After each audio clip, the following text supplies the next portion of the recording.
Ladies and gentlemen, welcome back to the MartiniWorks Podcast. I am back. I'm so excited to be here. Special guest Alex. With Dakota and Gels. I'm over here. Yeah, we're really excited because by the time this video comes out, it will be Friday. It will be the Gatlinburg weekend. We're down Gat there. Friday, baby. Yeah, it's Gat Friday, which is very, very exciting. I liked one post on TikTok, and now my entire feed is just Gatlinburg content. Yeah, which it's is happening. awesome. It happened a lot last year leading up to it, and I feel like this year it's going crazy. Yeah, but everyone's got something to say about Gat, everybody's got an opinion. including us. Yeah, which we're going to spend probably most of the time on. But before we do that, ladies and gentlemen, we get to officially share that it is, I think, almost nearly live. We have it on the table in front of us. And if you're listening in, you don't know what we're talking about. But in front of me is our limited roast batch MartiniWorks Caramel House Blend Coffee that we're dropping at Gatlinburg 2025. So we worked with some local roasters here right in Appleton, Wisconsin. And we probably spent the last, 6 months working on this. We have two different flavors. Caramel House Blend and then an espresso carbon blend. So the Caramel House Blend is more of like a smooth, I would call it like medium light roast. And then the espresso carbon blend is obviously more of like a medium dark roast. So we actually have a bunch of content that'll be coming out on it here in the next, probably already did or is going to come out in the next couple You've probably days. seen some stuff of it, but man, you haven't smelled it yet. Oh my God, It's it really smells so good. good. We have It's like super good. 800 boxes of this sitting in the shop, and that's all I can smell. Yeah, It's not a bad thing. It's awesome. We're really excited for this. We worked with a company called Motivator, who's a local company as well. We just had him on the podcast. Yes. Yes. You guys know him. We spent a good amount of time trying to make sure that we did this stuff right. I think we went through like 6 or 7 different versions of the coffee that we did. It's all ethically sourced stuff. We actually got to tour the entire facility. We walked really through the neat. entire process.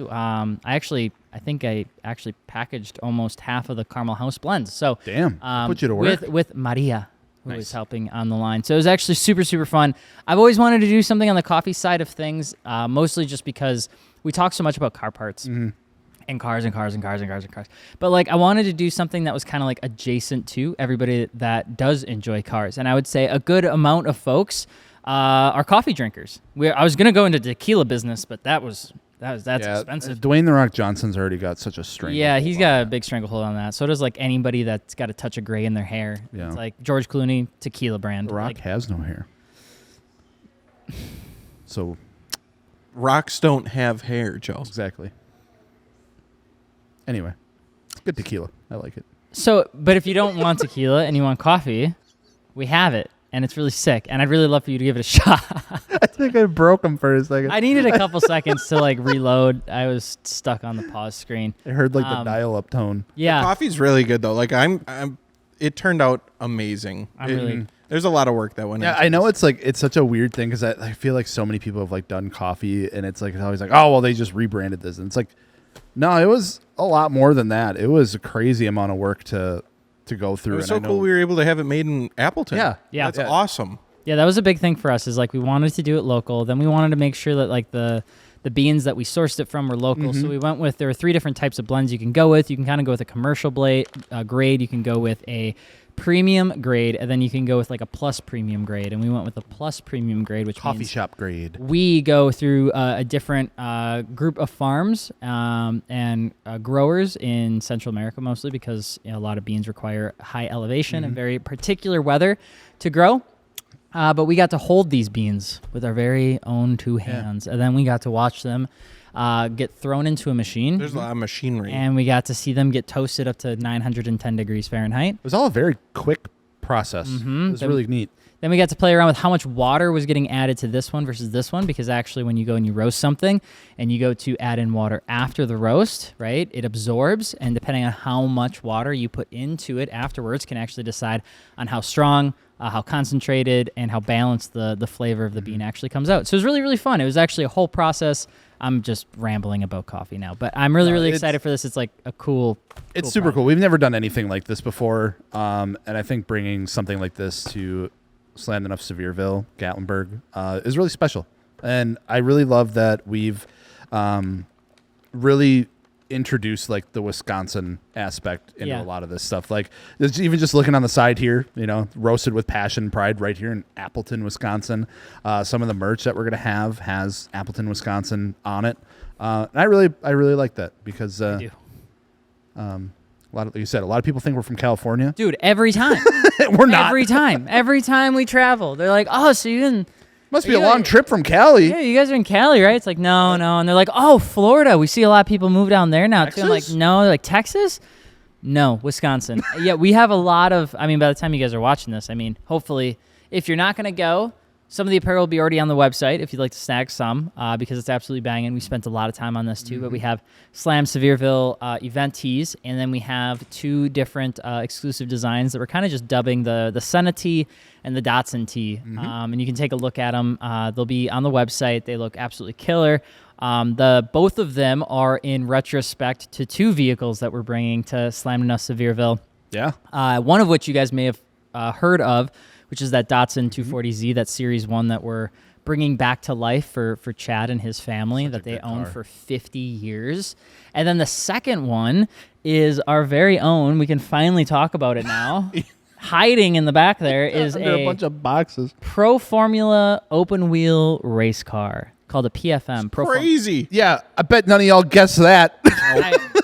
We got I a saw all the goddamn race comments. car. People were guessing crazy stuff. Nothing. They were all wrong. I don't think anybody could get that one right. Tell me about this freaking thing, because we've had this for a while. Surprise! We've had this for a while, and it's fucking crazy. Yeah, we drove it last week. It was sick.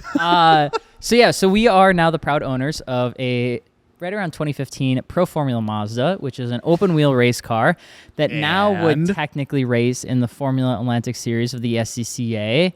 And it's not powered by some sort of 4-cylinder or straight 6. It is powered by a Renesis 13B. Rotary.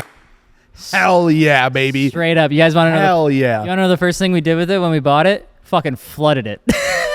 I had no part of that. Immediately. I warned, and I asked, and I warned again, and we still flooded it. Yeah, so it's really cool. It's 1,200 pounds. It's got a Hewland 6-speed sequential gearbox in it. It's got a Motec ECU, paddle shifters. It's a carbon fiber monocoque chassis. It's got BBS center lock wheels. It's got some Hoosiers on it right now. It's a fucking race car. Olin suspension. Yeah, Olin It's suspension. a full fucking race car. Oh, yeah. That's crazy. Oh, yeah, she slaps. She's fun. We were like moving stuff around in the shop, and anyone that like come into like any of the other businesses around here, we'd have to like roll it outside or something. People are just like, what the fuck? Yeah, it is. Damn Formula One car sitting there. It is very much a looker of a car because it is so just like polarizing to see in person. But And guess what?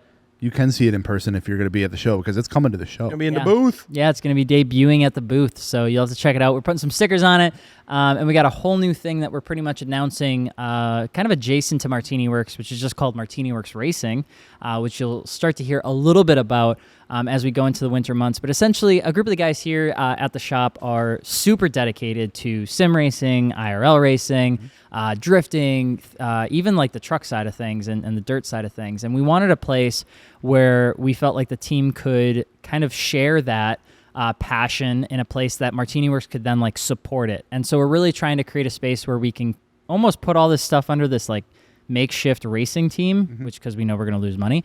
But then you'll see content over there that's more about like sim races and drifting and motorsports and the PFM and stuff like that. So if that's of any interest to you and you want to see more, I would almost call it like technical in-depth stuff, maybe not quite as much of like the aftermarket more than it is motorsports.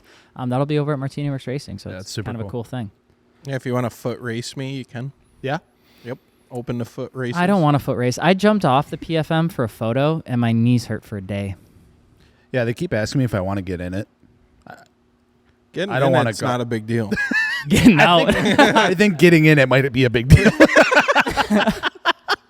I don't want to go through that trauma. We went through. I mean, it's pretty crazy. I mean, Gatlinburg is a big step for us. We've gone for a long time. We've supported it for a long time. We support the car culture. We have always supported the car culture a ton, and so we're really happy to be there. And we do treat Gatlinburg kind of like the car show version of SEMA, and then we treat SEMA like SEMA, and then we treat PRI like the fun SEMA. That's kind of how I go about it. Never been to PRI. PRI is awesome. Performance Racing Industries.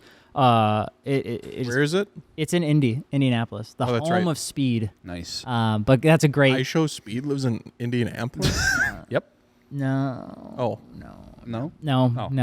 No. But anyway, yeah, that's what we got going on. So that was a lot of information. What questions do you have? Hit me. The car weighs 1,200 pounds. So we're bringing a race car to a stance show. How do you think that's going to go over? It's going to be sick. Like they say, not all show cars can be race cars, but all race cars can be show cars. But not all race cars can. Some are clapped. This one's not clapped. I've seen a little bit of, like you said, everybody's got an opinion with Gatlinburg, and I think everybody's taking it into their own hands and like deciding what should or should not go. Yeah. I'm going to be really honest with you guys. Just go and fucking hang out and vibe and enjoy it. There's not like a stipulation. You don't need to gatekeep the car show. It's a fantastic weekend. Be safe. Don't be dumb. Yeah, drive safe, be safe, have fun. There needs to be no other rules besides that. People are like, well, if you don't have a modified car, it's like, yeah, but listen, some people do and some people don't. That doesn't mean that like they can't go and enjoy the show. Go with your friends. If you guys got a town and country that's brand new, $10 says you're gonna be way more comfortable than the guy driving the LS 400 just bagged on the ground. I don't know if you've ever seen like the entryways to some of the cabins and places down there. It sucks. Everything's on a hill, mountain. Yeah, we have to take off the front clip to get that car anywhere. Yeah, I bet. So yeah, that's gonna be really fun. But yeah, if you've never traveled for a show, I think this one's definitely one worth. 100%. That and Riverside, which are both in Tennessee, Gatlinburg or Sevierville, just phenomenal. Who shows up there? It's insane. Like I get the angle that people are coming at, right? It's like, oh, you get all these people, like they're shit boxes and they're just taking over the strip at night and stuff like that, causing issues. Like, yeah, obviously just don't be dumb. Yeah, but I mean, like, I don't like drive what you drive. Like, that's fine. Like, come enjoy the show if you want. Like, don't feel bad for being there if you don't have a crazy car. But like, just don't be an idiot. The problem with that like assumption of saying like don't bring your daily driver, and then like the person that's saying this is driving a WRX on coilovers, and it's like at Gatlinburg there's gonna be 2,000 of those cars. So it's like kind of sort of I hear what you're saying, but don't make it more difficult than it is. I think being safe and being respectful is way more important than like anything 100%. else. No matter if you're bringing one car or 10 cars. Like we just loaded up 2 semis worth of cars that are heading down there right now, which is pretty cool. That's nuts. So, well, the R34, the F430, the Ferrari, the M4, the Datsun, yeah, and then the PFM. Mm-hmm. It's a good lineup. That is a crazy. I feel like it's a pretty decent lineup this year. Yeah. The Datsun, how's that been going? My God. Is that good, my God, or bad, my God? It's just a my God. Oh. My Jesus. The car's fucking crazy. Yeah, so the good. Mm-hmm. It runs. Let's go. Yeah. It drives. Nice. Better than the S2K right now. It survived the dyno, unlike the S2000. Yeah. Yeah. Same dyno, right? Yeah. Oh, that's scary. And on pump it made just a touch under 500 horsepower. Jeez. God damn. The thing is a screamer. It is wicked fast. So much for that car. And Jesus. prior to an alignment, it was scary. Yeah.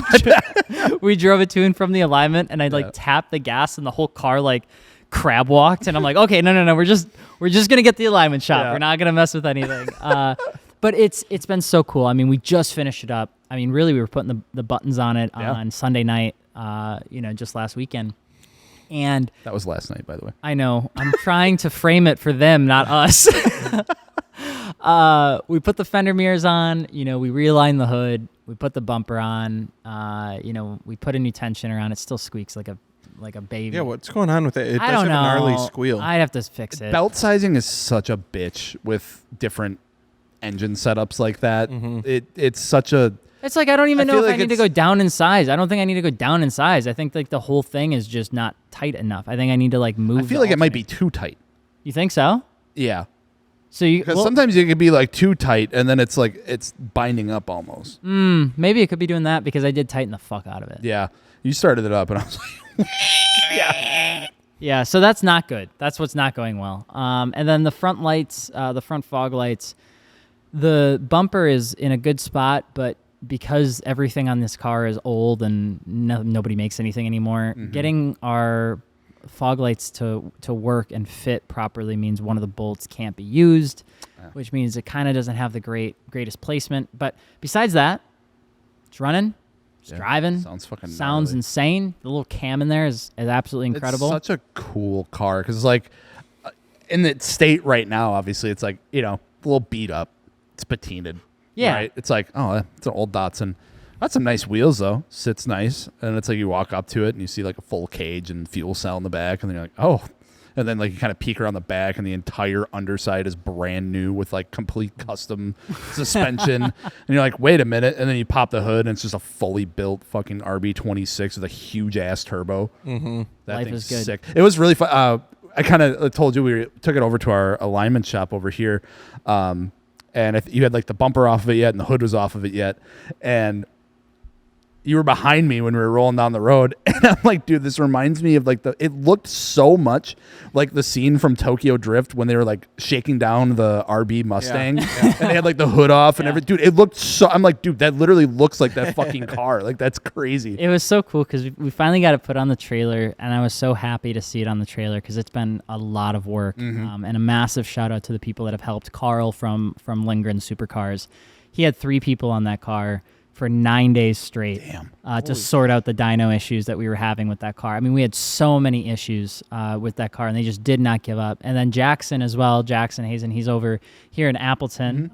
He's kind of like, I always call him like our resident S-chassis mechanic.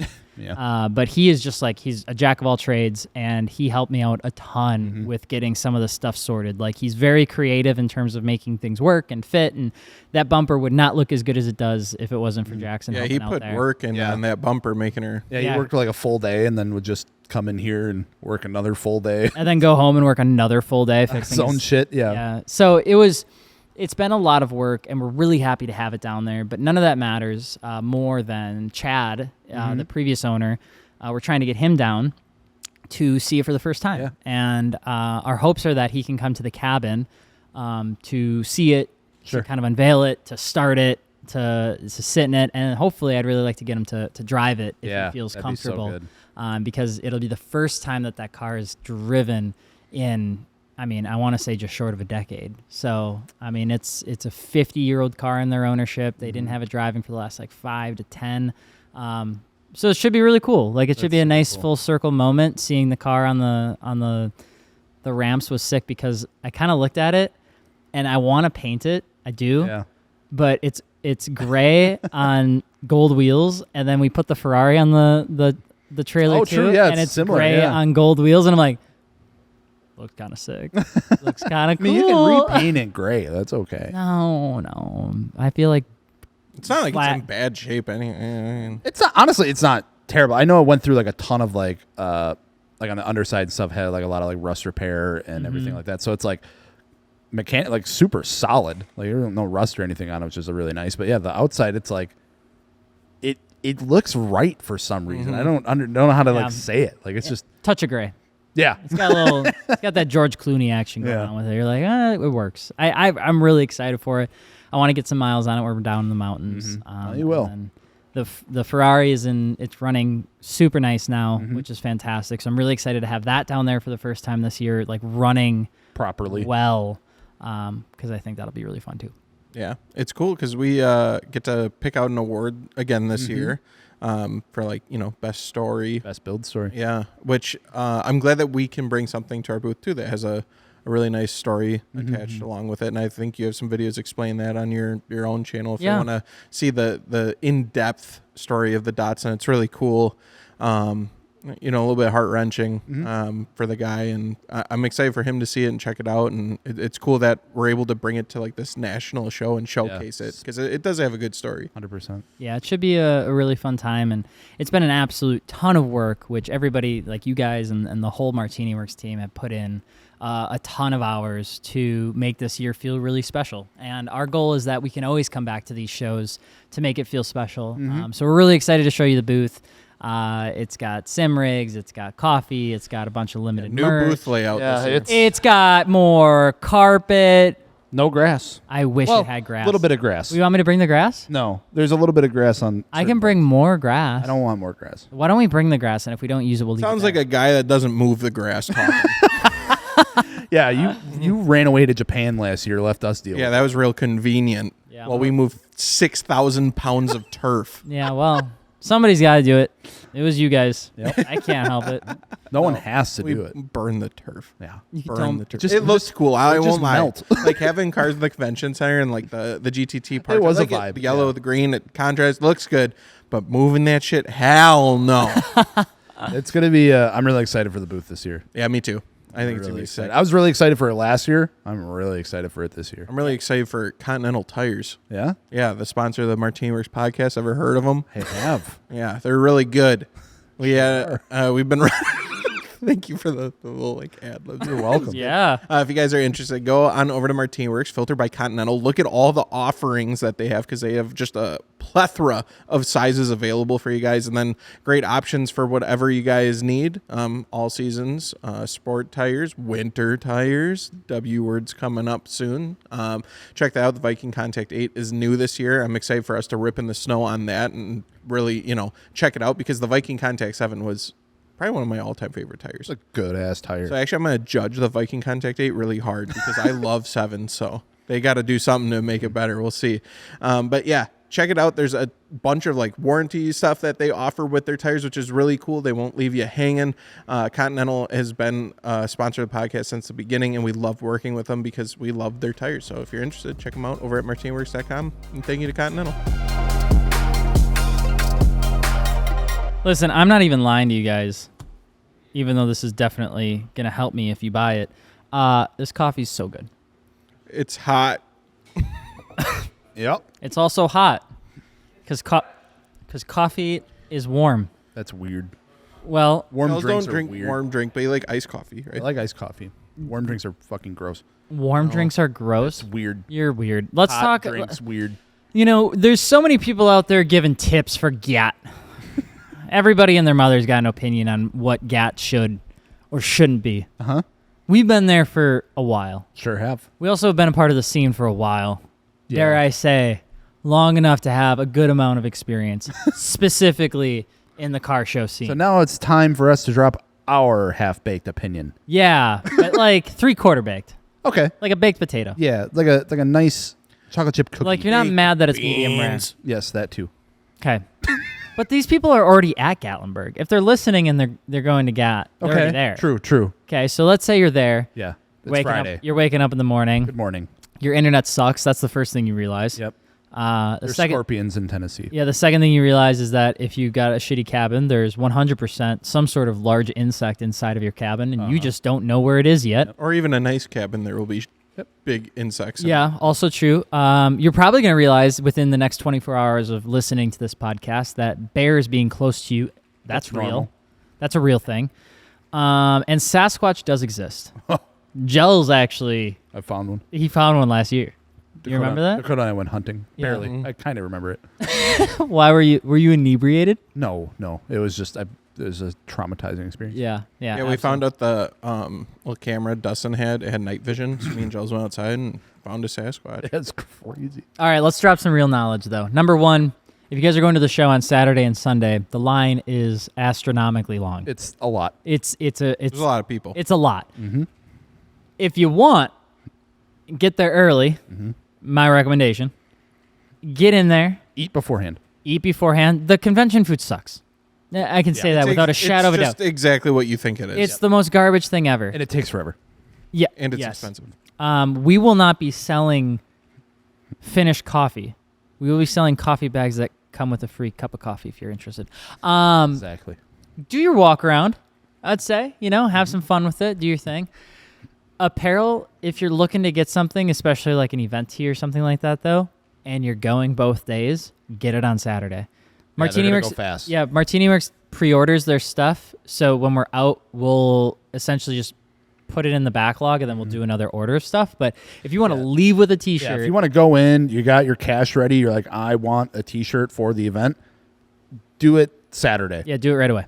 That would be my opinion. Like, our stuff sold out before the first day was even over. Yeah, it was crazy. And we love our stuff. And other people have really cool stuff too. Like, everybody brings some really rad stuff. I know Car Drugs does Dude, cool stuff. yeah. I know Grip Royal always has some good stuff going on. I know Vaded always has some good stuff going on.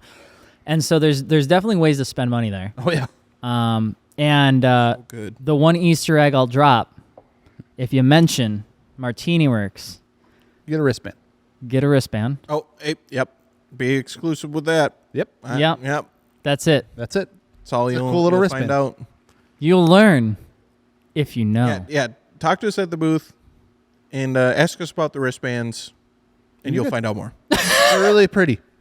Yep. They are really pretty. Actually, we took inspiration from when I went on the Rolex trip to the Quail, because they do a very similar wristband, and I really, really liked it. I hate the plastic ones on your wrist. I always think they're bad. What's another good tip? Let me tell you. Gel inserts in your shoes. Gel inserts in your shoes. Yeah. There's people that will drive their car show down, and they're accepted into the show, and then they'll get rejected at the show because they absolutely demolish their front bumper or fenders or whatever. So I know it's cool. If you don't want to risk it, just lift your car a little bit. Just a little bit while you're cruising around. And then when you get to the show, like a bitch. then you can lower it afterwards. Yeah, that's just my opinion. I mean, yeah. I'm trying to think. Find just dedicate a spot to just go sit down for a little bit too. I'm telling you, it's so freaking brutal on the feet walking around that show. It's like you want to be there for like the whole time. Like it is. Both days have different cars. Both days have different cars. That's also true. A lot of people don't know that either. Like Saturday's cars will be completely different from Sunday's cars. There might be like a couple like our booth cars will stay, but like they do like a full swap out. Like all those cars leave at Saturday, new cars come in on Sunday. Sunday is actually, they call it like the upperclassmen like day. So that's where you'll see, honestly, some of the really crazy stuff come in. There's crazy stuff either way, but like Sunday, I really like Sunday. Yeah.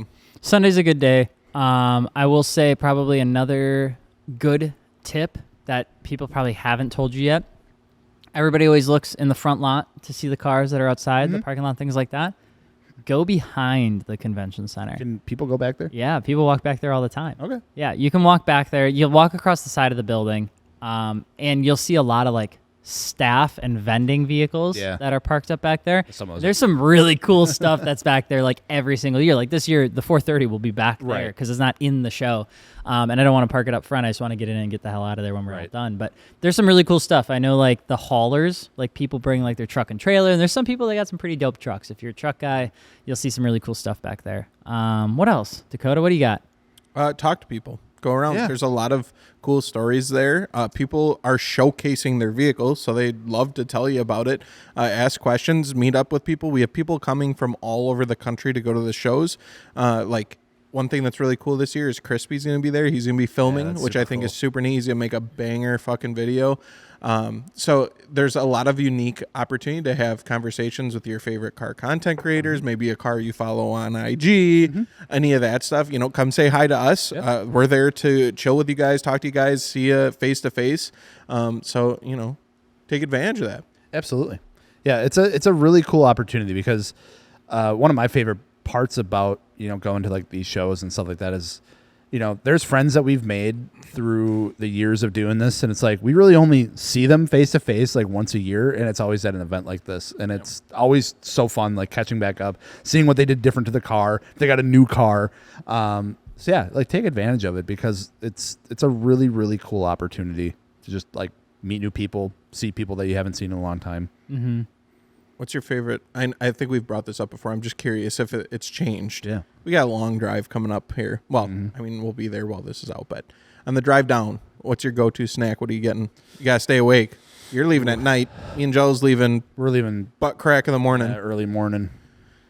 Like 3 a.m. probably. Oh, I have it. Yeah? I have it. What do you got? I'm on this new kick. Yeah, what you got? Becca hasn't made them that much, so I'm kind of a little upset about it. We'll talk about it after the podcast. But she has these, and they're great. They're like oatmeal peanut butter balls Okay. that have like a little bit of like coffee grounds like sprinkled on them, right? Oh. So they got a nice bite, got a nice grit to it.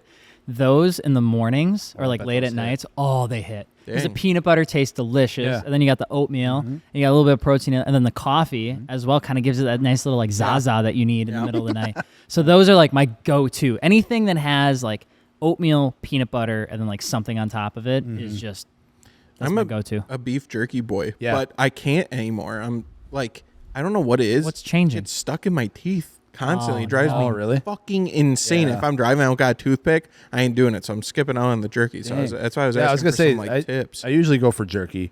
I feel like jerky's a good one. It takes some work. Yeah, if not that, like sunflower seeds honestly keep me awake. That's a good one. Yeah. They're really good to keep me awake. It's just like you got like this fucking cup full of like spitty shells, and it's kind of gross. It's And gross. tip it over, and then it's a nightmare. It's don't do that. But that's like typically like last ditch effort. Like, oh my god, I'm struggling through this, and I'm already like 3 energy drinks deep, and if I have another one, I might fucking like go into code on the side of the road or something. So sunflower seeds a good one to break out. I low-key get excited for like the road trip part of it, where like it's like, okay, now I just get to eat fucking junk shit for 12 hours. 12 hours straight. Yeah. I've found, like, I don't do that anyway.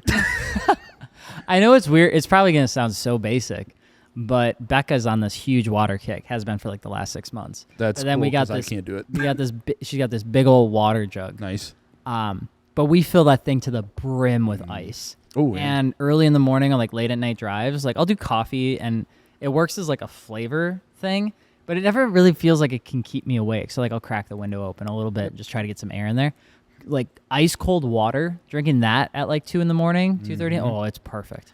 Yeah, it's perfect. I like that because it's like fresh. The one thing I hate about long road trips is you eat like shitty junk food, and then like 4 hours later, you feel like the air smells like how you feel, which is just shit. Yeah, you know. I know what you mean. I know what you mean. What? I mean, stopping at Buc-ee's, right? I mean, we have to. You got it. Last time I stopped at Buc-ee's, I wasn't hungry. I ate anyway. It's on the way, right? Yeah, pretty much. Last time. I think it was Riverside. Riverside. We were like, you had to kind of go out of the way, but for didn't. Gatlinburg, it is on the way. Yeah. Oh, I'm definitely stopping at Buc-ee's. Oh yeah. Rare pull. Let's talk about food down in Gatlinburg. I know you got to go. If you can find some local places, definitely do it. If you like drinking and you're not planning on driving, they do those whiskey samplers. Yeah. At, what is it, like Old You Tennessee? do Old Smoky, and then I actually really like Sugarlands. Sugarlands is good. It's in that like fun, corner. dude. It's kind of like hidden. Yeah, too, isn't it? Sugarlands. If you've never done that, it's a good time. Yeah, it's like $5. Yeah, Sugarlands you get is a bunch awesome. of moonshine. It's $5. You get pretty liquored up for $5, and then you get the $5 off if you want to buy a bottle of moonshine. Yeah. So it's like. That sounds like an ad. It's not. It's just It's good they stuff. genuinely make it a good time. Yeah, I do it every year. My favorite part of Sugarlands is because we'll do Old Smoky, and I like I like Old Smoky a little bit more. I don't know what it is. Blasphemy. I know. I'm sorry. Sorry. They're all fun. But then I'll leave, and then Becca always wants to go to the other one, Sugarlands. And I don't want to do the tour twice because I'm Why? already a little warm, Yeah. you know? Do it and I just again. don't want to deal with it. And so I will sit there and I will listen to whatever musician that's playing in that little corner. And it's always super good. Yeah, they always have like some like bluegrass like band out there. It's really cool. We did the Titanic thing.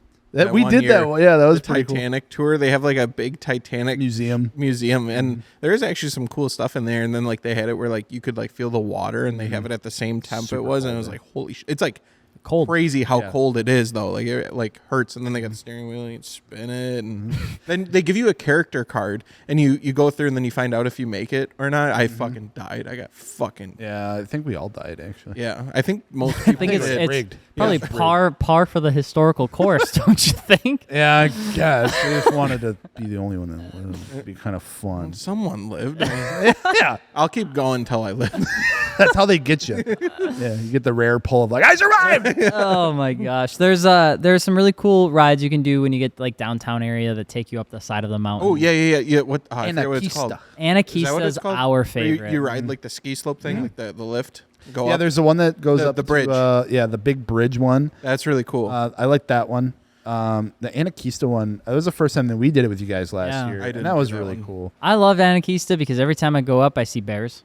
Yeah, like we saw a ton last year. Yeah. It's always kind of a weird. So like, I like Anakista. I think it's like the coolest thing to do. It's kind of like how we close up our trip. It's usually we go on Monday night, but the service is always like way hit or miss because we'll go up during like sunset, sure, and they close at like 9. Yeah. It's like some ridiculous hour. And so by the time we get up there and we get a drink and like we're up there to get a drink, it's like 7:30. Bro, there have been times where I've asked for a drink and the bartender acts like we just like shot their dog. Dude, like they're so upset. There is something, maybe it's just the Wisconsinites in us, but everything shuts down hella early down there. It's super early. Yeah, like you said, it's like 8, 9 o'clock, everything's shut down. Gone. It's like, I'm just getting warmed up, man. What the hell? We just left the convention. Yeah, for real. That's not even a joke. Yeah. I will say if you guys are really looking for some like quick wins, and let's say you want to get some good food fast. It's not local, but Mellow Mushroom I've always really liked. That was really good last year. Feeds a lot of people really fast. What we do for MartiniWorks is we all stay in a cabin, and then like the company and the brand, we like buy everyone food, and then we do like family lunches and dinners and stuff like that. But then a couple nights we'll go out and we'll eat at certain places. And Mellow Mushroom's always an easy one because you can bag like 30 people in there. Yeah. They don't even think Pizza twice. Place. One of the coolest things I think we did is I love when we did like the ramen night and you like make your own ramen. You can add your own little toppings and you. But that's fun. Yeah, I'm looking forward to that. Was something we started a year ago, I think. Yep. And that I think it was last Gatlinburg we started. We did, at Gat, and then we did it at Riverside, and that was really fun. Yeah, because it's like 2 to 3 people are responsible for cooking that night, and then a couple people are responsible for cleaning up. And then we do breakfast in the morning, and then we do dinner again at night, and that's a ton of fun. Yeah, it's cool because if you guys are going to Gat, you're spending a good chunk of change on a cabin. Yeah. And all you're doing there is at the cabin is pretty much just like sleeping there, and then you have a parking space. Yeah. And so it's totally not worth it to spend a whole chunk of change if that's the only thing that you're going to do. So we try to make the space fun, and I found like the best way you can do that is either having a couple drinks with your boys, having some food with your boys. Or both. Or both at the same time.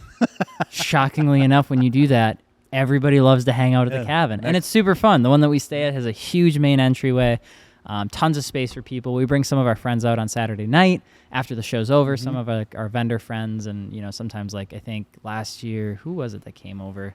The guys from Dress Up Bolts came over for dinner, which was super fun. Yeah. They're awesome people. And, make it about the memories. Yeah. Make it about the memories. Don't get caught trying to create so much content you forget why you went there. Because sometimes that happens. I've made that mistake. There is some really cool photo spots. Oh my God. Yeah, absolutely. Like get out and explore the area too. Like there is just some absolutely beautiful scenery out there. It's like anywhere you go, it's like at least again, we're from flat ass Wisconsin. It's like this is absolutely gorgeous anytime we're down there. So Tell the Dragon's only a few hours away if you want to make the jump. If you've ever wanted to do that, that's relatively close, probably closer than you normally are. So if there's ever a reason to go, probably go do it. I've always been a big fan of when I travel to wake up early because you get to do more when everything else is asleep. I would challenge you guys, if you're open to the advice, try getting up early.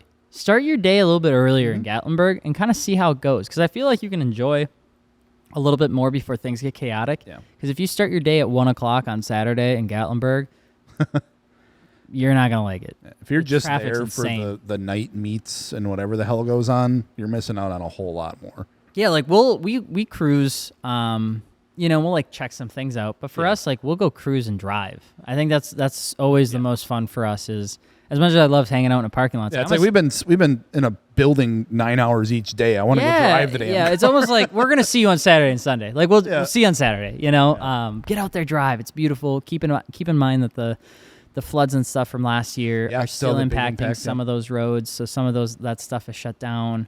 And then the one thing I'll say, there obviously like Lars and I, we love to drive, and sometimes we drive a little bit wilder when we're out by ourselves in the backcountry roads, but we always spot our roads before we go and we drive them. So if you guys are going out there and you want to have some fun with your car, obviously be safe, be smart, follow the speed limits. That's what my legal team would tell you to say, but don't ever cut the double mustard. Don't do that. Don't do it. Don't ever drive hard on a road that you've never been on before. There's so many cool roads out there, but the embankments and they don't fuck around. There is no safety net, and those things are deep. Like they are crazy how aggressive. It's literally they are. Cliffs. And a lot of people understeer because they'll slam on the brakes mid-turn and they just kind of like go off. So be careful. Have fun. Please be careful. If you got a cambered car, you're definitely not going to have a good time if you're trying to cut it up or whatever they say. Cut it up. With that said, Dakota. Yeah. What's the biggest mistake you've ever made going to a car show like Gatlinburg? Oh, that's a great question. Mistake. I got one. It's tough though. It is a little bit beneficial, but cleaning your car before you go really ain't that much worth it. You get to the show and you realize like you want to wipe it down while it's at the show. You're like, I just need to fully fucking detail this again, dude. You know, so car shows car washes are also a little bit harder to come by than what you'd think, especially like any sort of like self-serve one. Yeah, and it's like even if it is, it's like a pretty good clip away from the show. It rains 5 times a day in Tennessee, it seems like. So everything just gets dirty constantly. You're always throwing mud or dirt up somewhere. Keeping the cars clean down there is a fucking nightmare. That's kind of what I was thinking too, is just, dude, you can try to keep it as clean as you want. I'd say so they want to get to the show early and fucking start wiping down your car. They want to make a little extra cash, set up like some sort of car wash outside the convention center. So we've done that before. I think it was Riverside. Yeah, they do. We did that one time. It was they have like a mobile detailing company come in. The guys were awesome. Yeah. We stay at a cabin that has a 1.5 mile dirt road, so it did not make a damn worth of difference by the time we got back on the normal road. But they were really, really good. Yeah. My biggest mistake is a mistake I make every year. What's that? Starting things too late. Yeah. Try my best to get ahead. This time actually worked out really well because when we initially went to tune the Datsun, I was initially planning on tuning it last weekend. And then when I was doing like my planning for the videos and stuff, I'm like, I want to give myself like a 3-week buffer. So then I took everything and I blew it back by almost a month.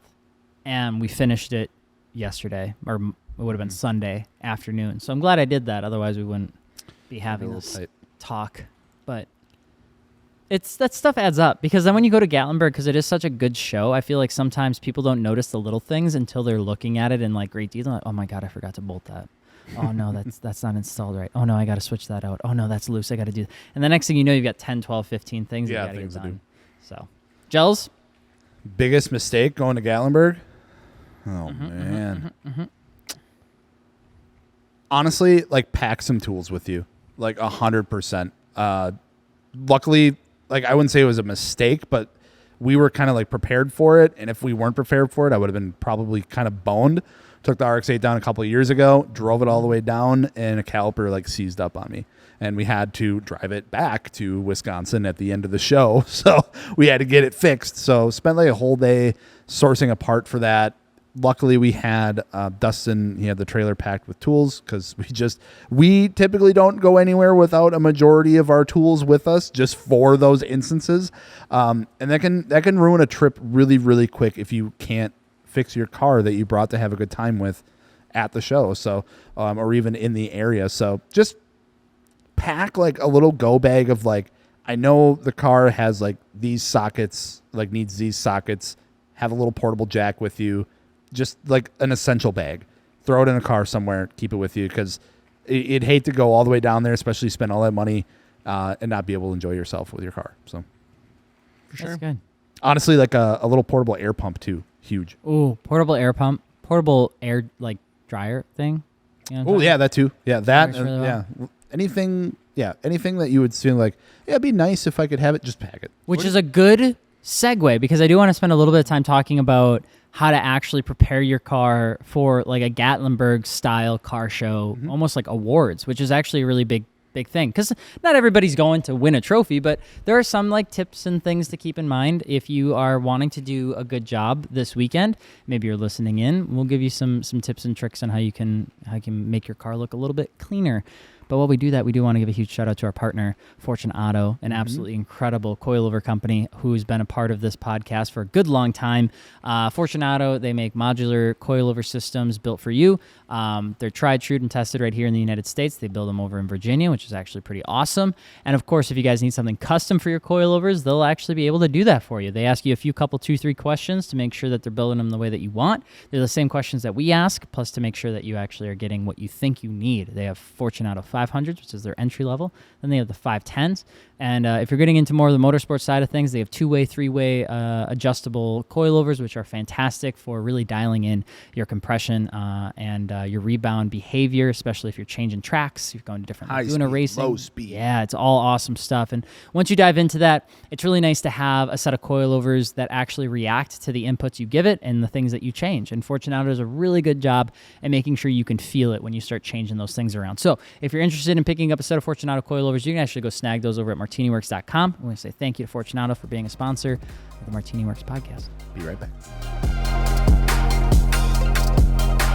All right, so we've been to GAT. We've seen it multiple times. We've seen winners. It's always, we've seen not winners. There's always a little bit different every year. Oh, yeah. I feel like the crowd that shows up. What do you guys expect, and what are you thinking is going to be the trends of this year of what's rolling in, what style vehicles? I feel like we've been pretty good about it. Yeah. We've kind of nailed it on the head most times, not to toot our own horn, but yeah, I feel like a lot of BMWs this year. Yeah. I feel like every year there's more and more BMWs, which is not necessarily a bad thing. I like to see it. But I think a lot more BMWs this year. I've had enough of it. Change your platform. Just kidding. No, it's BMWs are good. The BMWs are great. There's a reason. Yeah. I would say, I think every year I see this, a certain group of folks always come back, and you see different teams. Like was it Tensei, and obviously like Team Tensei goes crazy. Yeah, and those guys they always bring out some heaters of cars. Right. As long as you ask them. Sometimes it's hard to know what they have going on with their cars if you just look at them. Like you look at an NSX and it's like, cool, it's an NSX, but it's an NSX. You have to ask them, and all of a sudden they'll tell you like how rare the car is, or the kit, or who owned it. And a lot of those stories are really cool. It's one of the things why we enjoy the build trophy we give off. But I think the upperclassmen, the Sunday show this year, I think seeing like Josh Freeman bring that station wagon, that like nobody really knew was even a thing. I think we're going to see a little bit more of that. I think we're going to see more people trying to dive further into JDM car culture. Like the really abstract, wonky picks. Yeah. Like I'm sure we'll see more Honda Beats. I think we're going to see more Cappuccinos. I think we're going to see more Estates. I think we're going to see more Laurels. I think we're going to see less just GTRs, and I think we're going to see more outside of that landscape. I want to see some vans. I want like dope JDM vans. You know what I could go for? I want to see that. A clean VR4. That'd be cool. I would really love to. I don't think I have seen an actual clean VR4 in a long time. Even Galant VR4 or 3K VR4. Yeah. I just don't see them. Yeah. There was a 2G there last year that was really cool to see, and it was decently clean. So that was kind of cool. But yeah, like a lot of that kind of stuff you just don't see anymore. I think we're also going to see some more new Edge Mustangs. You think so? Yeah. I don't know what it is. I've seen them pop up more pretty much across everywhere, especially in drifting. I've seen them more in like drifting, autocross stuff. I've seen them a lot of people pick them up as just like daily drivers now, and then they throw a little body kit on it and they just like let her eat. I think those are getting pretty popular. They're really affordable. They're fun. They sound decent. They come in a manual. I think we'll see more of them. I think we're going to see the continuation of SUVs, maybe a little bit more. And then I think the tides are turning. I think we're going to start to see these older cars and stuff, stock body. No more wide body flares. I think that's slowing way down. You're still going to see them. Still going to see a lot of kids. I think I think I said it maybe a couple years ago when we sat down and did this, but the rise of like OEM aero and that kind of stuff, like anything that was like provided from the dealership or from the factory that was like an add-on option, starting to sound a lot like Corvettes at this point. But like, that kind of stuff where it's like, oh yeah, like I found this like I had to get it from Japan for my S chassis because it was like OE Aero that was like an option or whatever it was. I think that stuff is super cool. So yeah, instead of like the crazy wide bodies, it's like, yeah, it's got a kit on it, but it's this, I think I love it. When we were making the video series on the Datsun 240, like the first or second video, I asked my audience because it came with the carbon fender mirrors, and I asked if should we do it or should we keep it stock body? And I'm way more of a stock body guy nowadays. I just think they look cooler. Even like the 430, same thing. And everybody's like, narrow body. Yeah. Narrow body. Do not add fender flares to it. Like every Datsun deserves fender flares. Do not put fender flares on it. So I agree with you. I think seeing stock bodies is going to be cleaner. The old Mercedes, we saw a couple of them last year. Love those cars. I would kill for that car without even a shed of guilt. Like early 70s, dumped, triple chromes. Another thing I don't think is going to slow down at all, and we're going to see more of is the brand liveries. Yeah, like taking like old school brand or even new brands and just any brand, any trending brand. Twisted Tea, like there's a girl that a lot has of Red Bull ones. Coors Light I remember. Lots of Red Bull ones, different colors. Yeah. You know what I haven't seen? What's that? I haven't seen somebody copy one of my favorite liveries all the time. That C5, like Le Mans 2003-ish 4. Le Mans livery when it was like yellow and black, and then they carried that over into the American Le Mans series. That car, that Corvette, is C5R, C6R, dude, best American livery of all time. Sorry. Yeah, I think liveries will still be big. I think we've seen like a real rise of like those like drift style liveries come over to the show scene. Yes, more of that too. I think we'll see quite a bit of that. I think I have a feeling that that'll start to die a little bit, just with how wild some of them gotten. I still love to see it though. I think it's cool. How many Alibaba wheels do you think we'll see? I feel like you're going to see one set at least. We're going to play a game. It's going to be find the Alibaba wheels that made it through the review audit because people don't call them Alibaba wheels. They call them Apex Alibaba wheels or like BBS Alibaba wheels, and then they just take the Alibaba part off when they apply. They're BBSs. Yeah, they're BBSs. Yeah, that's crazy. Maybe, GMR was really big last year. I was going to say, how many GMRs do you think we're going to see? GMR was taking Everywhere. over. Everywhere. Yeah, very affordable chrome wheels. Yep. Reps.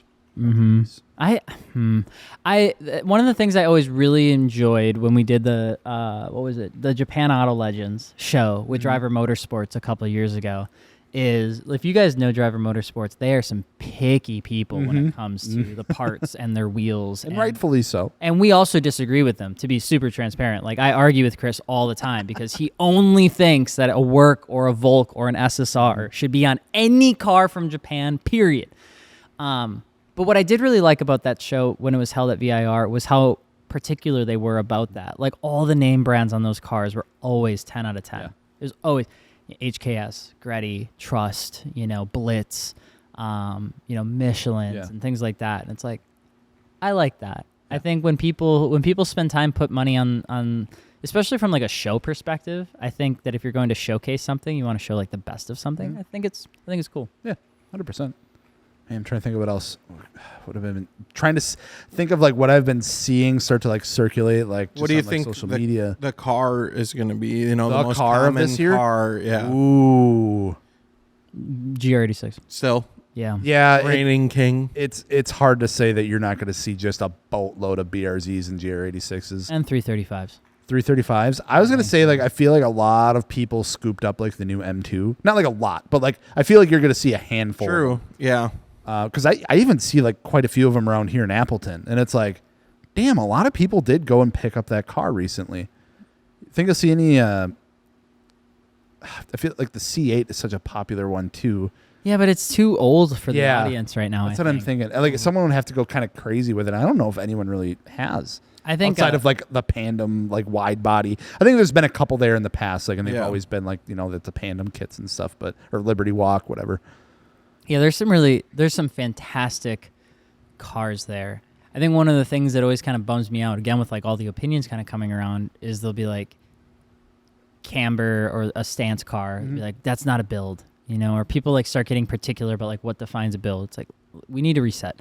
Gatlinburg is a car show. Yeah. It's a static car show. Like, that's it. That's the only thing that happens for those 2 days. So by definition, like, you're going to see stance cars. You're going to see cambered cars. You're going to see the most insane out-of-pocket picks. You're going to see people that have taken their entire car and turned them into Season 8 of Game of Thrones. And that is what you'll see. Like, you will see so much different stuff. It's a great opportunity for people to, like, open their mind rather than close their mind. 100%. And I think anybody who wants to experience it all should really take it all with an open mind. Yeah, 100%.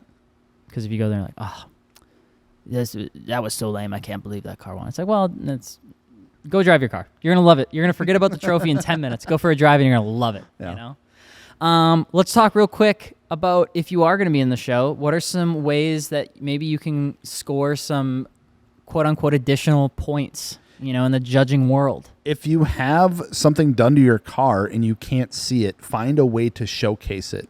Or like find a judge, like, because you'll see them walking around when they start to judge the cars and things like that.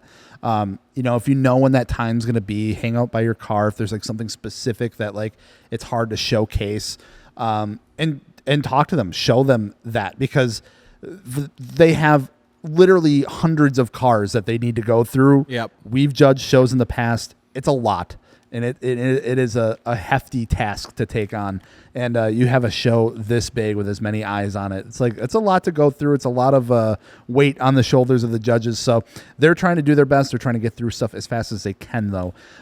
So if you have a killer air setup and your trunk is closed, they're not going to see that. You're not going to score any points for that. If you have an all chromed out engine bay, but your hood isn't popped, they're not going to see that. If you're, got some crazy stuff going on the interior, some nice seats, but you got mirror tint, they're not going to see that. Make sure there's a way, if you have cool stuff done that you care about enough to talk about and put on a build sheet, and you want to get judged on it, you got to figure out a way to show it. Yeah, that's a really good point. I think I would also go as far to say clean not just what you see when you're looking at it, but clean the stuff that you don't typically see. There's so many people will spend a ton of time cleaning the faces of their wheels and then don't clean the barrels. It's a tough one. Or the inside, especially with chrome stuff too. It's if you really, and this is again, if you're trying to try and win an award, that's your goal. You want to do a good job with it. It's clean your door sills. Yep. Clean your if you have a hatch and you're opening your trunk or whatever, you have it open for your air setup. Clean the freaking area around it. You got to get in there. Yeah. What would you say doesn't matter? Doesn't matter. Everything matters.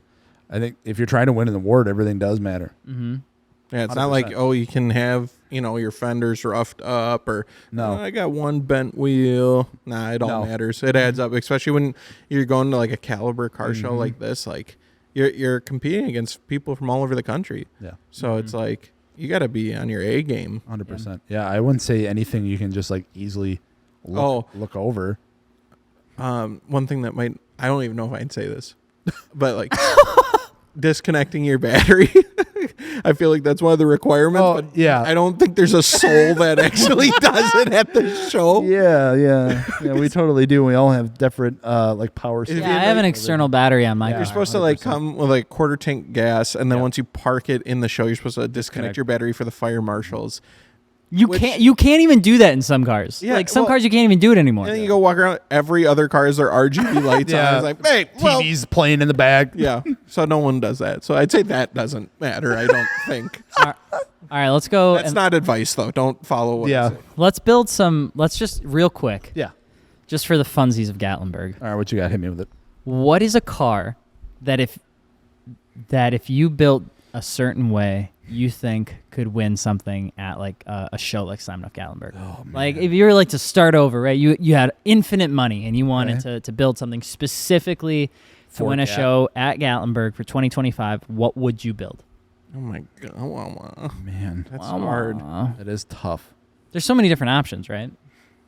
Oh, there's a ton of different routes that you could go because it's immediately I think of kind of what we talked about earlier. It's you want to hit them with something weird. You want to hit them with something different, but still dope. So it would be. What would you build for Gatlinburg?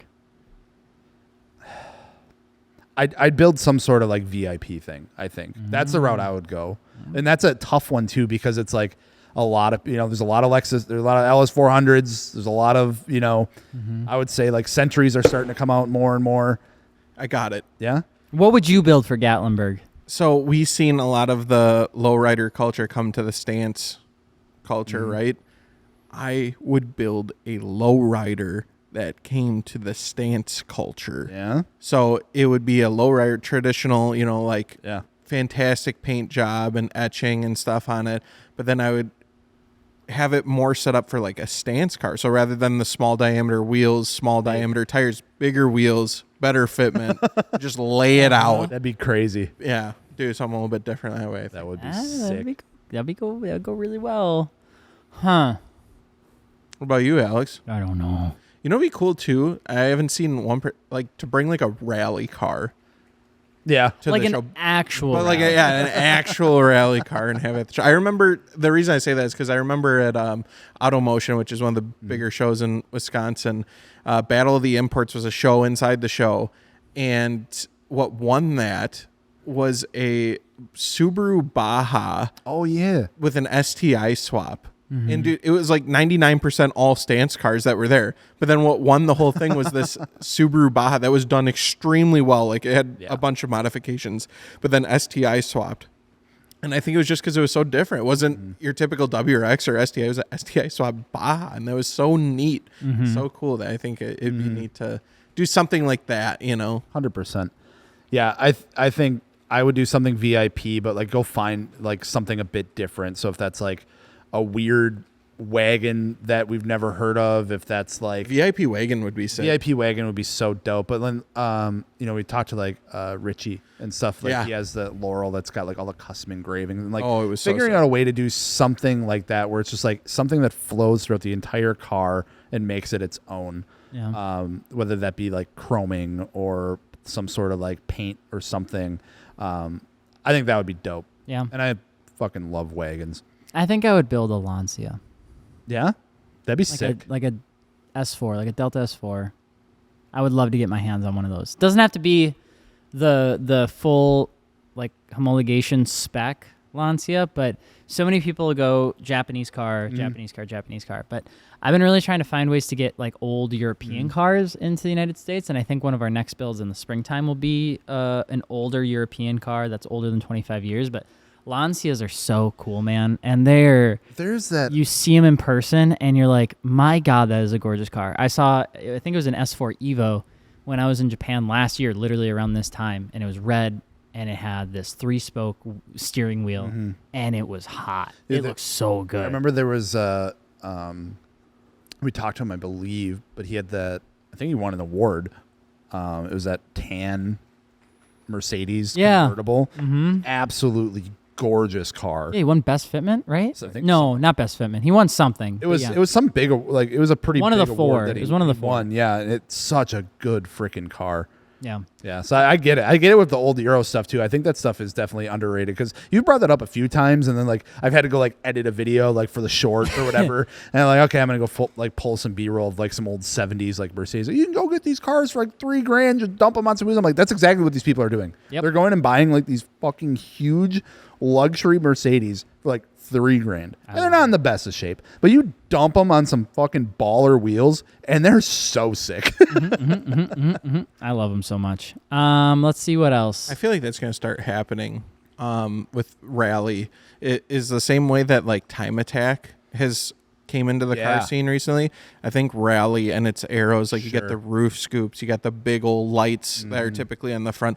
And usually widened fenders, stuff like that. I think that's going to start bleeding into the style of stance culture soon. I don't know when, but I always thought like the coolest thing on those like rally cars, like the rally cross cars, like you look at the Subaru hatches, like the Fiestas, and like the Focuses and stuff. Like they had the wing, but then they had like all like the vertical fins in the wing. It was like this massive, just like grid. I was like, that's fucking sick. I don't know why. I always thought that was so cool. Looks cool. So I'm just like picturing like something like that, but like really, really low. Yep. I still think sitting in a shell. Oh, it'd be sick. I think to also kind of call that out, I do think the drift culture or like drift cars haven't quite made their way into like that show scene either yet. I mean, like obviously S chassis are super popular. Yeah. And we've seen drift cars before, and we see 350Zs and things like that. But when you go to something like Final Bout, and you see like these liveries, these insane concepts, these crazy builds, this static setup, they're like, how in the hell does this car slide sideways? Like it looks like a show car. I haven't seen those make their way into Gatlinburg quite yet. Don't know if they're fucking with the shows. I don't think they are, but I mean, I think they'd rather be out driving. I think it would be cool to see that though, because I think we're lucky that US Air is less than an hour away from us. So we get to see cars from New Zealand and Japan and, even Europe and stuff like that. But like New Zealand drift cars are gorgeous. They are so cool. And their style is so interesting. We were up at Final Bout, and I can't remember what team they were on, but there was that S2000. And dude, it was drifting. And it was probably some of the best fitment that I've ever seen on an S2000. And I could not believe that he was driving the car the way that he was. He was driving it hard. It was like fender to lip fitment, and the fenders weren't fucked. And the fenders weren't fucked, and he was throwing it down on the track. I was like, that is so sick. It was so sick. He doesn't have coilovers. It's just like a tube welded. Honestly, that might be the case. I couldn't believe it. There was magic There was magic. It literally looked like someone threw a stance car out there. And like people don't usually drift S2000s to begin with, so it's like everything was an anomaly about that car. He gets out, opens the door, and it's just fucking vertical doors. Yeah, vertical doors too. Also, it was right-hand drive, wasn't it? I can't remember if it was, but it wasn't boosted. It was NA. Yeah, which another was. That's insane. Yeah, it was insane. Like, and like you're saying, like he was going harder than some of the people, ahead and behind it. He was throwing it down, and it was sick. Yeah, every time he'd like go out, we're like, yes, because it was like, that's nuts. so dope. His fitment was perfect, insane. So yeah, 100%, they would fit in perfectly fine. Yep. I mean, especially like I said, like with the liveries and stuff making their way into, whether that be a brand, whether it be, drift related, whatever it might be. Mm-hmm. Yeah, I think that crowd just doesn't want to go sit in a convention center for 8 hours a day. Drift people, the drift community does liveries way better than the car show community. Yes, 100%. I think because they lean on so much heritage, though, I think that has a lot to do with it. Like the drift scene is using a lot of like the early 90s, early 2000s, like Japanese livery designs. And then they just take that. And like there are a few fantastic designers in the United States that can emulate that. Like there's a few people that everyone uses. And the stuff that they make is insane. But it all follows that same flow design, like the highly chrome with really bright colors on the side. And then it hides stuff really well. I've never noticed how good a flashy livery can hide imperfections on a car until you like get really close to it and you're like, oh, this thing's fucking this thing is, there's a dent there. I didn't even notice that before. Yeah, that's a good point. I would like to see more European, I think, influence. Not just like new European, but like old European car heritage kind of make their way. You look at like the 30s and stuff. Like the alt race stuff. And it's like, dude, some of the stuff over there is just fucking insane. So I'd like to see some of that make its way over 100%. Yeah, I think there's people that have gotten really close. I know there was an orange Cayman that was a part of the Vaded Mob group. Yep. That was a really nice, clean take that kind of felt that it was going in that direction. But you see like alt race, and you're like, holy, it's another level. Smokes! And I think it feels like another level because it's a different style. It's a completely different culture, and the body kits are different, and the styling is different, and the colorways are different, and everything is very monotone but still very bright. The one car I think I would like to see at Gatlinburg one year in my life is I've always wanted to see the Apple livery Porsche wide body. The gorgeous car. You'll see him. The Macintosh livery. I mean, it is probably the coolest livery in my opinion of all time because it's just such a funky thing to look at. Good. And it accentuates the body lines of the Porsche super well. So we'll see. Yeah, it's an iconic livery for that car. You know what's one thing you need at the car show though? What? Melco. True. Because you got to clean it like we were talking about. And it just so happens that Melco is one of the sponsors of the MartiniWorks podcast. I promise you we're going to be loading it up and bringing it with. I think we're doing a gift basket even. So someone's going to win a gift basket of Melco. Yeah, we got it in. And down there. It's a gift bucket. Oh, hell yeah. It's a big old bucket. But legitimately, like that's what we're going to use while we're down there. Yep. It's what we like, what we love, and we're very thankful Melco's a sponsor of MartiniWorks podcast. So if you guys are interested, you head on over to MartiniWorks like I've talked about before, is you can pick it up in packs. We have pre-made packs for you, so that way you got everything you need. Otherwise, if you do want to pick up individual items, you can do that as well. But yeah, we're going to be bringing the quick detailer, pretty much everything. Yep. I was going to say, we'll have some stuff for sale too. So like if you guys forget and you need some cleaner, you can stop by the booth. We'll help you out. But it'll cost you. And price I forgot, of a bottle. We did forget to tell them, if you guys are looking to win a set of wheels, there's going to be a set of wheel giveaway that we're doing at the MartiniWorks booth. It's a set of Koenigs up to 18-inch in diameter, anything that's in stock. So if you pick something up from the booth on either Saturday or Sunday, you're automatically entered in to win. Banger. So if you're looking to partake in that, huge shout out to Koenig for helping us out with that. Obviously, all of our partners as well. Melco's sending us some stuff. We've got a bunch of goodies from our friends over in Japan. We've got some goodies from our suppliers here in the United States. Liquimolly's hooking us up with a bunch of air fresheners, this, that, and the other thing. Some coffee cups for our coffee. And then we also have just a whole bunch of different stuff going on. So we're super, super stoked to have so many incredible partners. You'll see some stuff from Continental. You'll see some stuff from General Tire.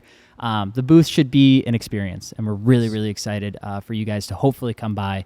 And we appreciate the support. Thank you for continuing to allow us to live this dream. It's fun. It's a lot of hard work, but it is fun. Yeah, really looking forward to it. Again, happy Friday, guys. If you're in the area, you're coming down for the show, make sure to stop by the booth. We'll be there tomorrow. It's going to be a great time. Hell yeah. See ya. Bye.